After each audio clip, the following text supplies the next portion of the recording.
So I'm working on the border for the inspector's chapter headers, and I did a rough up in pen and ink on just copy paper, and now I'm doing an ink using my Rapidograph and on a Bristol, which is a much better board. So I'm inking it in. So what will happen is the drawing, if you saw the drawing for chapter 1, it will fit on the inside of this. I'll make this transparent in GIMP, which is online, or on the computer, I should say. And then the chapter header image will fill in here, whatever chapter I'm working on. And this will form a border, and this part here, which I'm going to line, will be overlaid in the title of the chapter. So it should look pretty good when it's done. It means I have to do a lot of transparent erasing in GIMP, which I'm not terribly good at, but I'll do it anyway. And I use a Rapidograph because I like using ink, which is real ink, has a cartridge inside, and I like the steel shaft, which allows me to draw along rigid edges, such as the edge of a triangle or a T-square. And right now you're seeing my small light pad. My light table is still in storage, but I have various sizes of Rapidographs to use, and they're kind of old school because they come out of the sort of architectural past, and I came out of the architectural past. I used to draw buildings and residences. I used to render them before they were built, and we had to use Rapidographs to get clean lines, and so I became very used to that. So all I'm doing here is tracing over what I have already done earlier and filling it in. Nothing too exciting, but I suppose it's different. What I've learned in this process of coming back to my art is that the art that I grew up with is fading out. That might be a way to put it. It's not as well known to younger generations, which is pretty much as it should be, I would guess. But there are skills within these art forms that I think continue to be useful for an illustrator. I worked in very rigid kind of art, commercial art, and you needed to be able to lay down clean square lines at specific sizes, etc. And some art favors that. What is a little harder for me now, where I'm at today, is that I came up in a rigid form, and precision was king, so to speak. And the art I'm making now is much looser, and I struggle with that. And what I've done at this stage in where I'm at is decide that what I'm doing is fine. It isn't the best artwork in the world. It isn't the worst artwork in the world. It is the only artwork in the world related to my novels.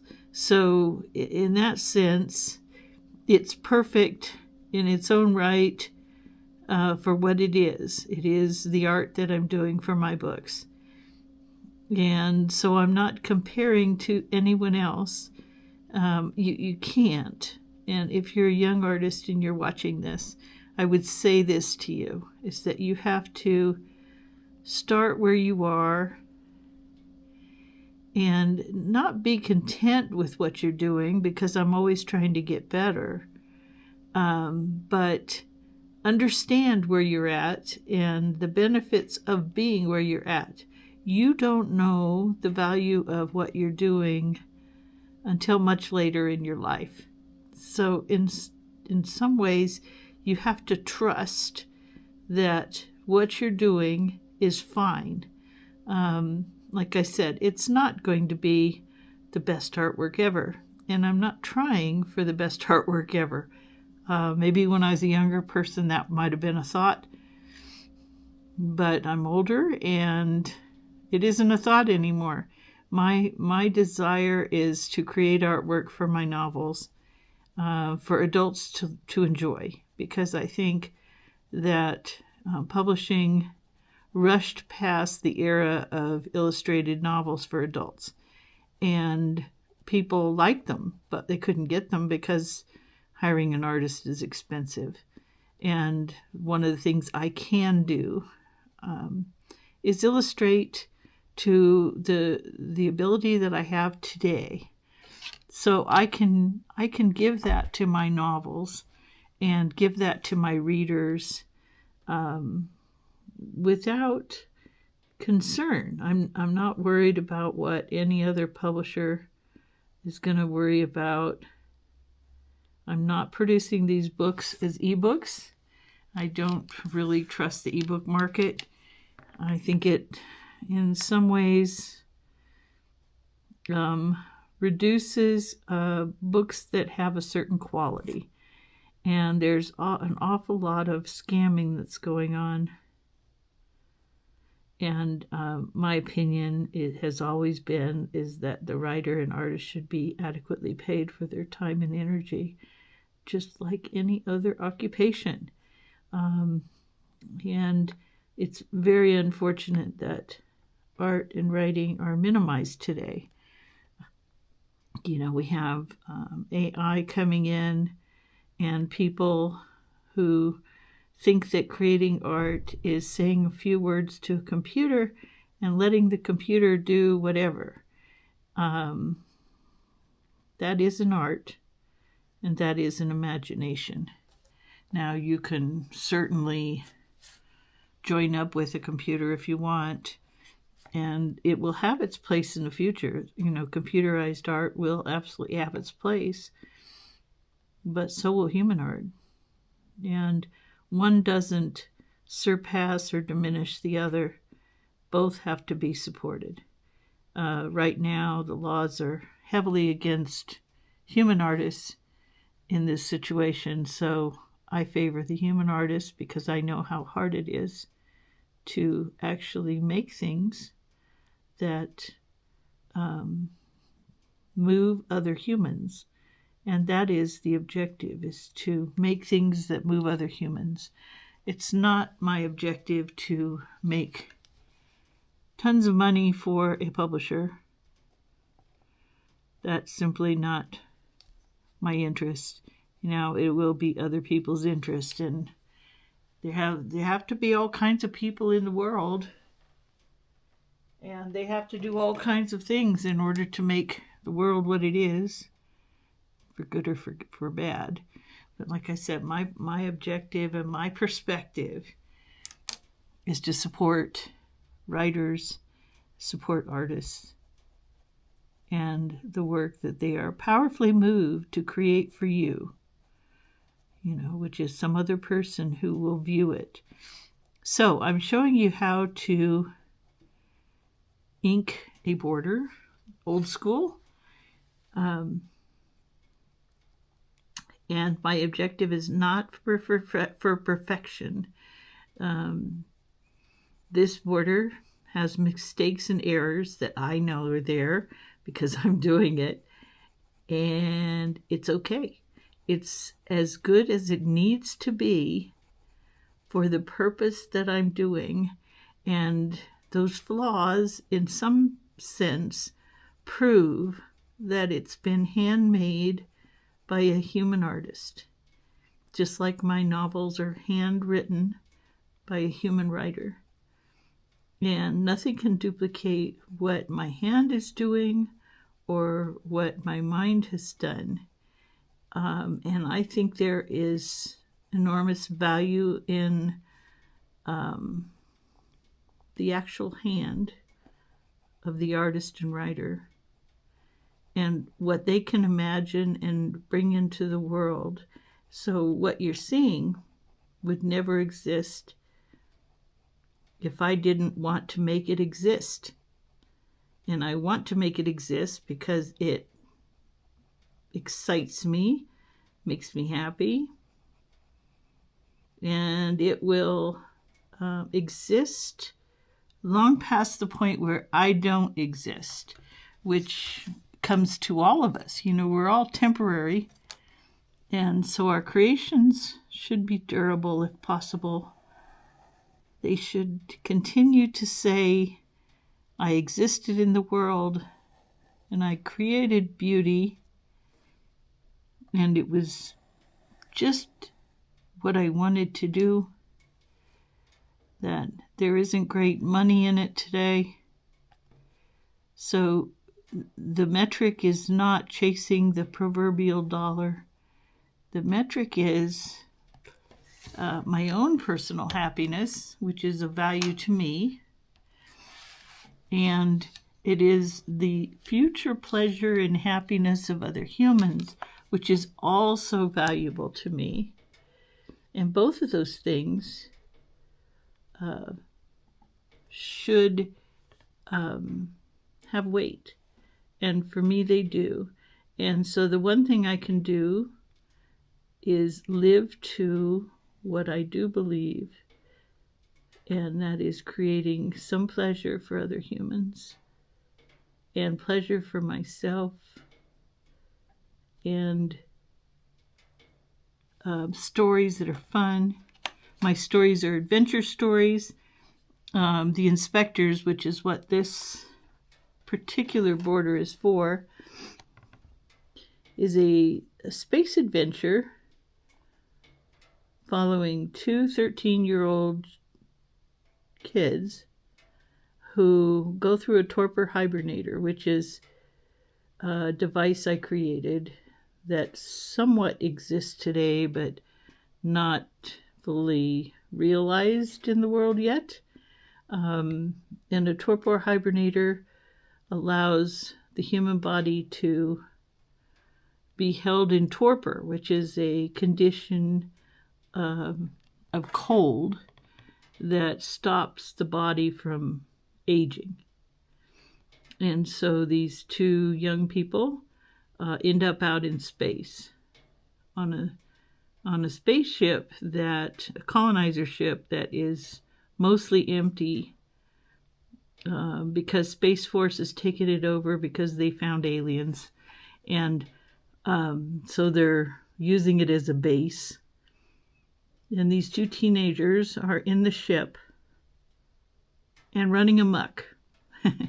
They're doing what they should be doing, which is getting into trouble. And that's what the story is about. It follows their adventures as they explore this world of adult concerns from their perspective. And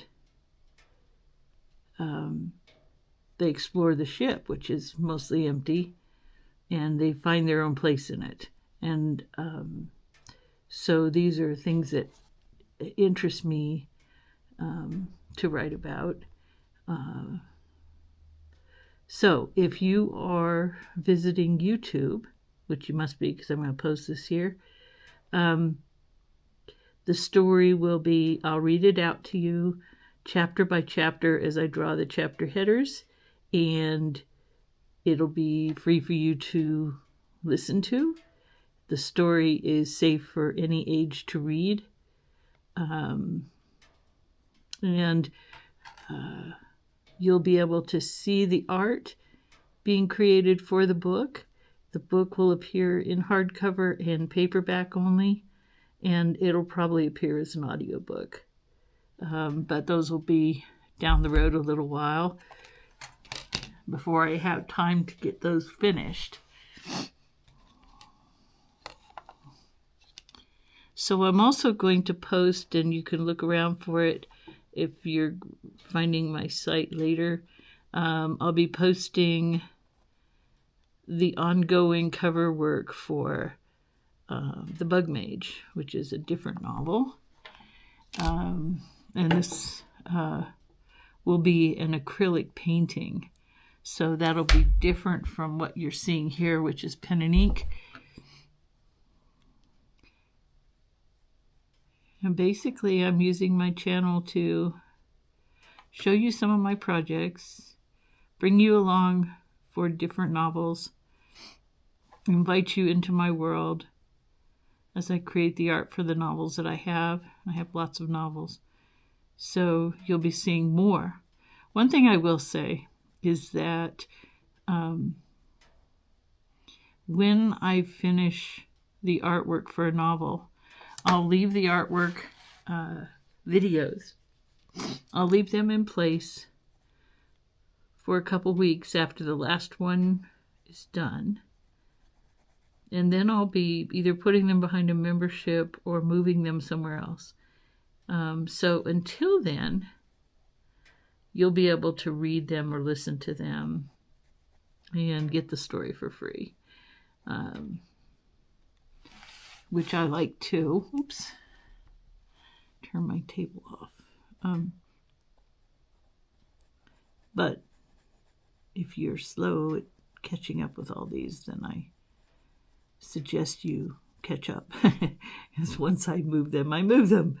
And I probably will put them behind a paywall so that you'll have to pay for them after they are completely finished on YouTube.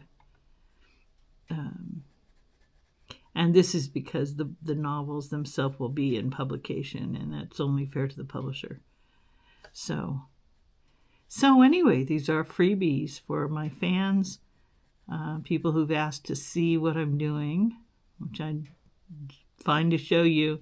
But I'm not sure how interesting it is, but it is. I'm fine to show you because I'm doing it anyway. So doing it with people watching, at least I can't see you and get all nervous about it. So if you were an artist, you would likely do this differently. And it's okay. Every generation and era has improving technologies. So you might do this entirely as vector art or something like that. And I do have an ability to do some digital art. I don't like it as much. I don't like the hand feel of doing it. That sounds a little strange, but same thing goes with writing. I write on the computer because I think fast and I write fast. But there is something to be said for writing by hand. It engages a different part of the brain. So I do my art by hand and I do my writing on a computer. So what I'm going to do here is I'm going to actually turn that off. I'm going to turn another light on. I'm actually going to do these lines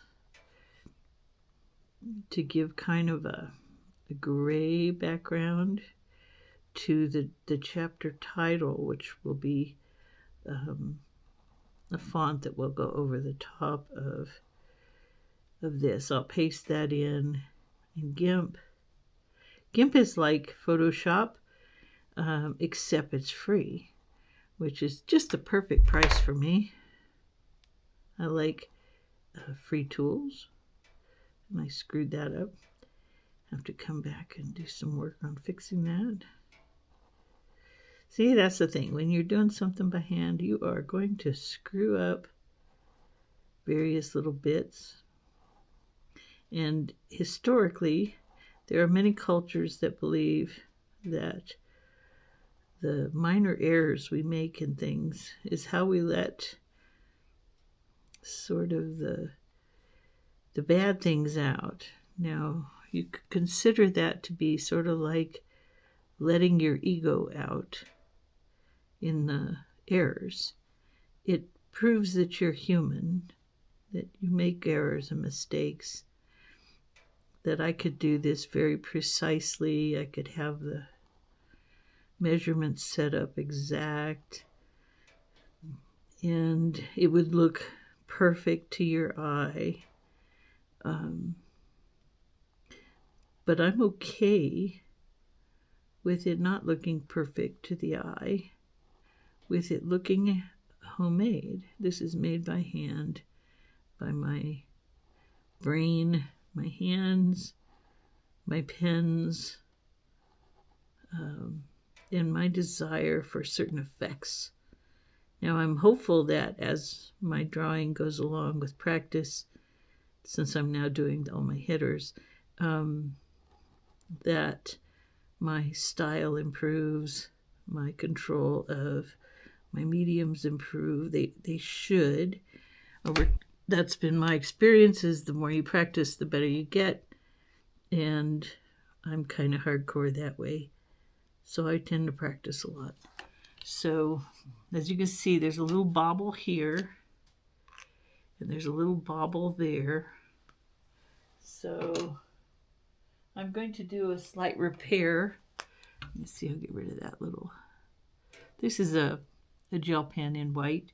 So that'll take care of that, and it'll sort of take care of that. It just makes it lighter.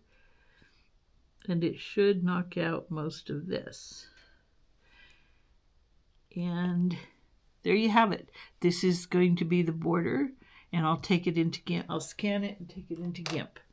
And that's what I have for you today. Enjoy.